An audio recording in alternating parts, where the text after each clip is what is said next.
Thank you for having us, Oliver. Good. Of course, I want to see the watch. So we start with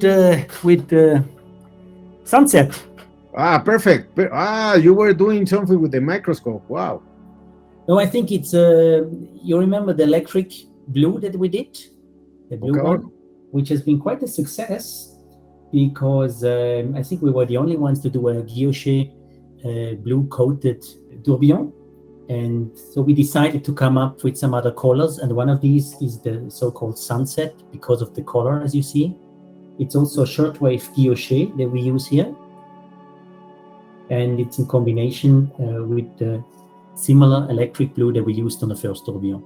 You see the tourbillon case on the bottom, and you see the Côte de Genève in blue, and then you have the third level, which is basically the guilloche, which is now done here in the sunset color.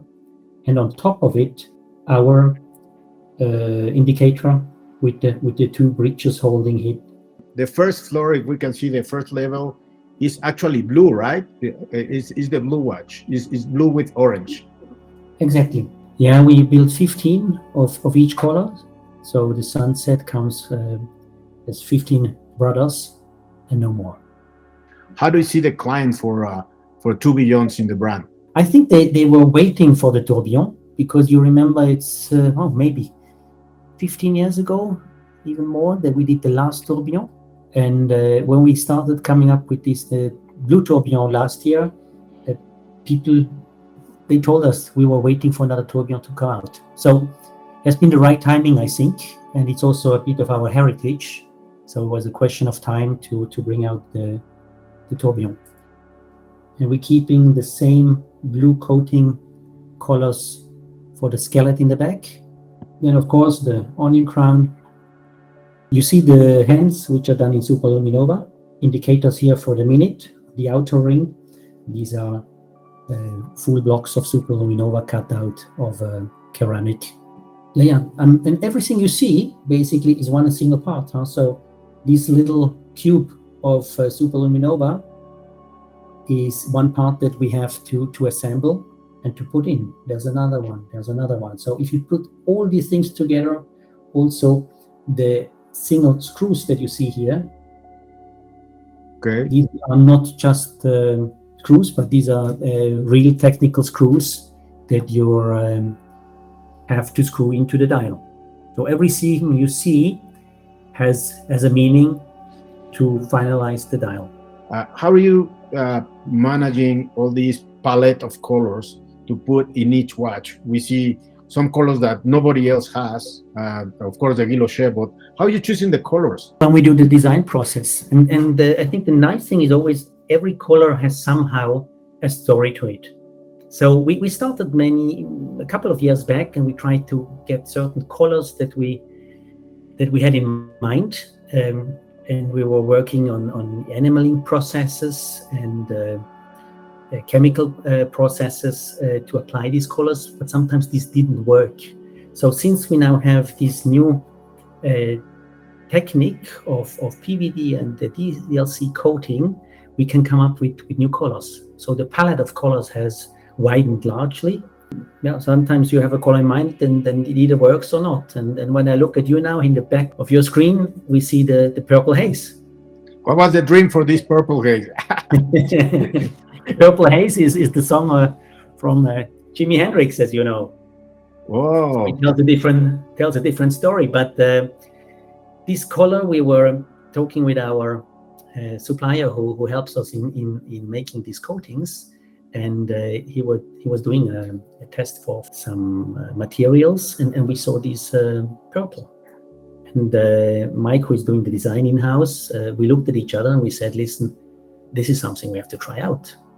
Because we already saw the color on the watch somehow, but then you finally have to try it out and to apply it. And once we saw it, we thought it's quite different. And we love it. I have it here. And when we tried to do this with the galvanization process some years back, certain colors like a purple is just not working. It's not stable. You're not getting this color that you want. And with this process, we get colors in combination with the guilloche that are color changes. But you see, if you turn it just a slight bit, the colors start changing from deep purple, almost a deep blue, into a light blue, purple. And of course, some of the watches we go even farther than with the tourbillon that you saw, and we give a coating to the external parts as well. So here the whole case is coated. Were you tempted to have the strap also in purple? The masterpiece is the watch and the dial. And if you put too much colors next to each other, it sometimes loses the effect. Okay. So in this watch, we try to work with some purple stitching. Then we try to have a purple inlet of the strap, etc. But it just came out too much. I think sometimes you need to get a bit subtle in terms of combining the watch and the bracelet. You presented these in Watches and Wonders. How do you felt the clients? I also know that this is limited. So how do you feel the clients for the piece? The clients are much more trying out today. You know, I think if you go back 3, 4, 5 years, client would have looked at it saying, well, that's different, but they would have kept a certain distance. And today you have something that is out of the world, out of the mass market. I think that's what we're producing. We're trying to produce things that you cannot find anyplace else. For example, in this, the purple haze is almost monochromatic with all the shining and the glowing of the purple. No, it's not like a combination like in others that we saw in Watches and Wonders. I know the Moonwalk, for example, or the tourbillon that we just saw. That you have two-dimensional colors.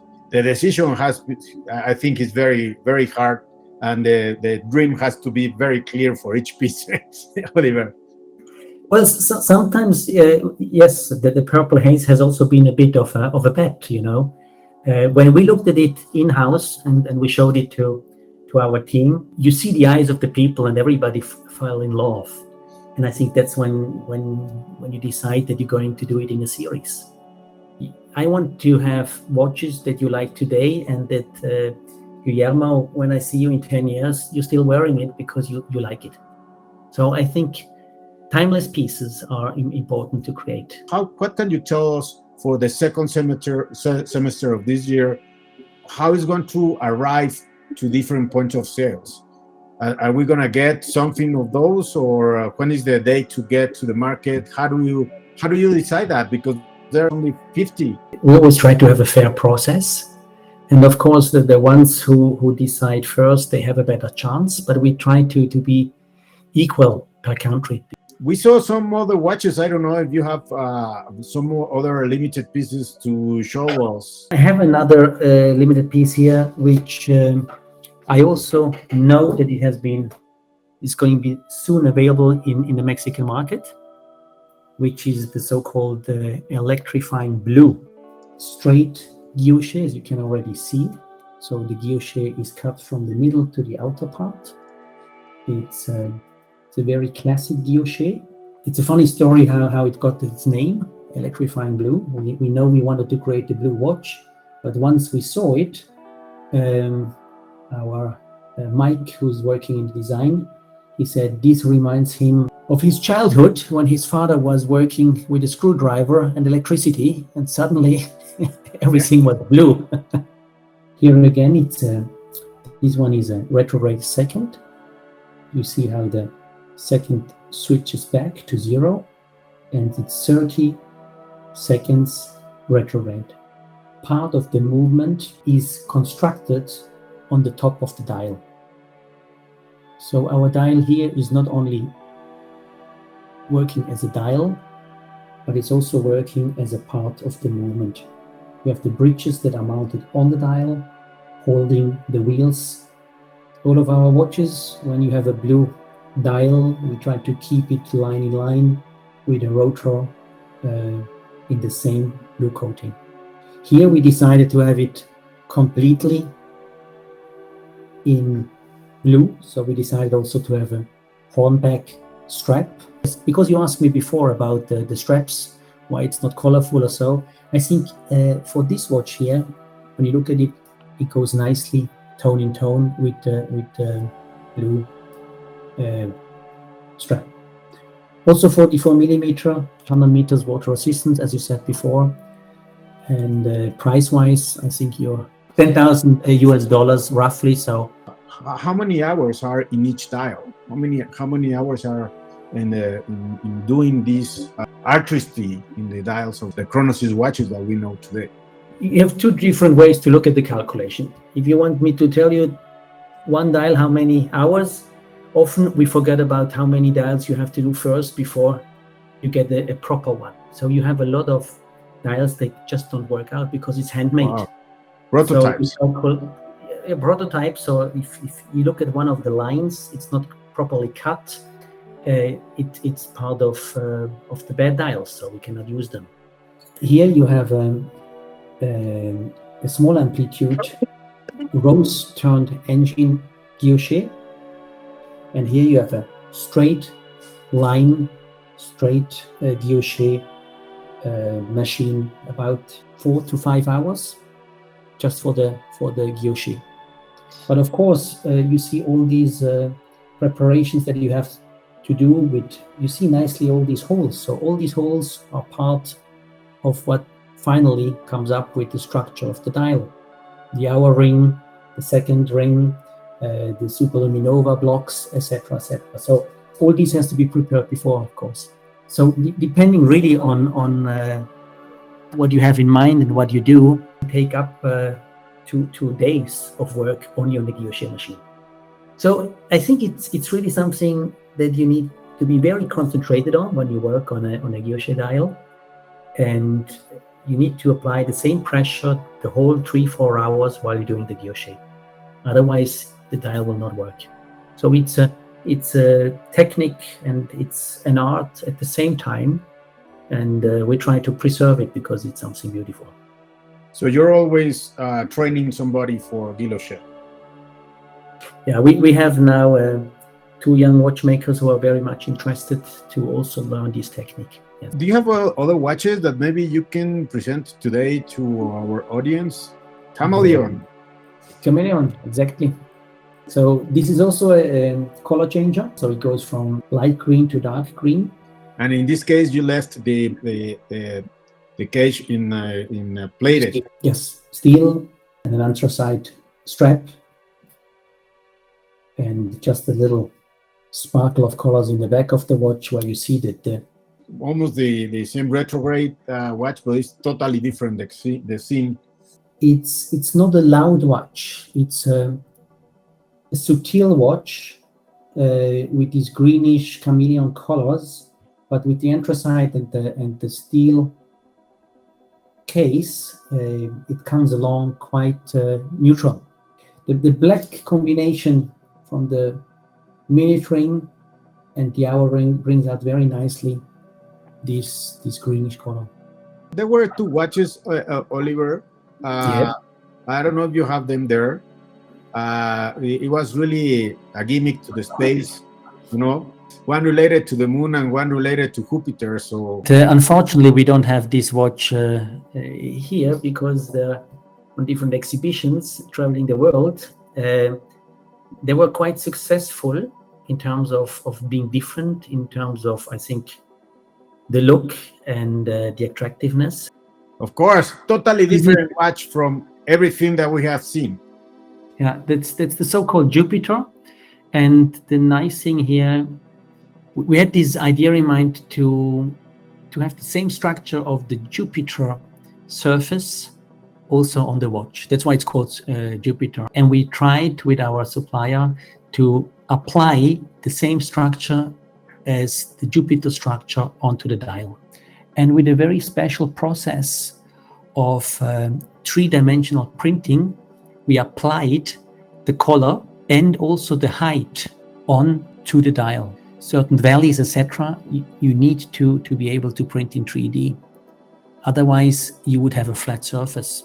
We applied look-through hour hand and a date, nano carbon-based material that looks through, but it's the only material where you can actually do these little windows and come up with these details. Down here in red, you see the moon. It's a moon phase watch. And we took the same red color. As you know, one spot on the Jupiter is a quite red spot, quite famous. Okay. Limited to 50 pieces, comes in steel. And I'm very sorry I don't have it here in original. The Moonwalk, which is a different system. It's a guilloche compared to the other texture on the Jupiter. I think for each watch there's a certain character who likes it. But just to give your viewers or fans a quick review, that's the Moonwalk. And the story goes, maybe that's also nice to know, the story goes when we did the guilloche, but it reminded us on the picture you see everywhere from the first step on the moon.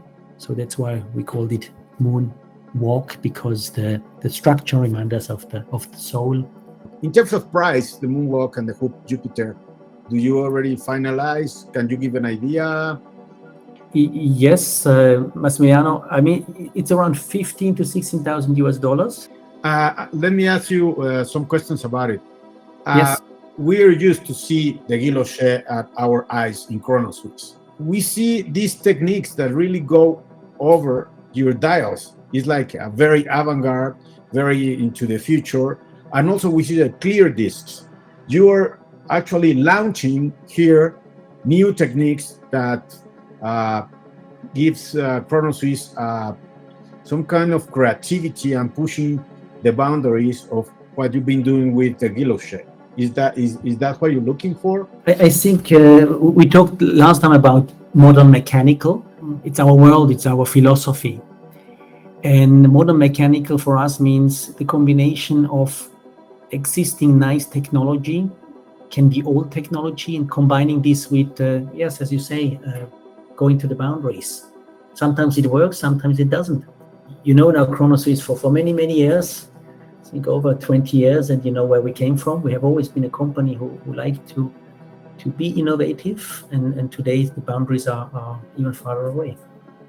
Well, when I saw the watch, and I saw a new boundary inside Chronoswiss, but now Chronoswiss is getting another value with this kind of executions. So congratulations on pushing your team. Thank you very much. It's also the feedback that we get from you and our fans in Mexico, around the world. And I just got the information now that the Purple Haze, the Sunset, as well as the Chameleon and the Electrifying Blue has been sent out, I think, yesterday or today. It's to Mexico? To Mexico, yes, of course. And how about the Jupiter? I think the production starts next week or after next week. So it should be in Mexico within the months of beginning July, something like this. Thank you very much. And we have a new star within Chronoswiss, and it's a tennis player. How much time took to do this project, and what does it mean for the company? We have a lot of fans of the brand, and that quite nicely fit into our philosophy. People who reached something, who did something great, and if we can combine this with our watches, we also started with Christian Innerhofer beginning of the year. You remember skiing.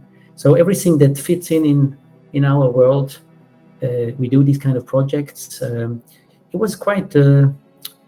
It was a quick decision because he came and he visited us, and we sat together, and we said we are both talking about the same things. So I think whoever understands our philosophy and can give this to the outer world, that's what we're looking for. Did he choose the open resec for the video? How was that? It was his taste, was his watch, or how did you guys choose the watch for the launching of the video for this friend of the brand? It was his decision. He said, that's the watch I love most, and that's the one I'd like to wear. So it's not so much our decision. I think if you wear a watch, you know how it is, Guillermo. You need to love it, and it's the dial who smiles at you, or it doesn't. So it has been his decision. That's the watch. Thank you very much. we were very, very welcomed in Geneva, in your space. And now that you have this time for us and for the clients in Mexico, well, I want to thank you, Oliver and Massimiliano, to always open your doors to the Mexican collectors. We'd like to thank you for being close friends for many, many years now, and a nice hello to all of our friends in Mexico.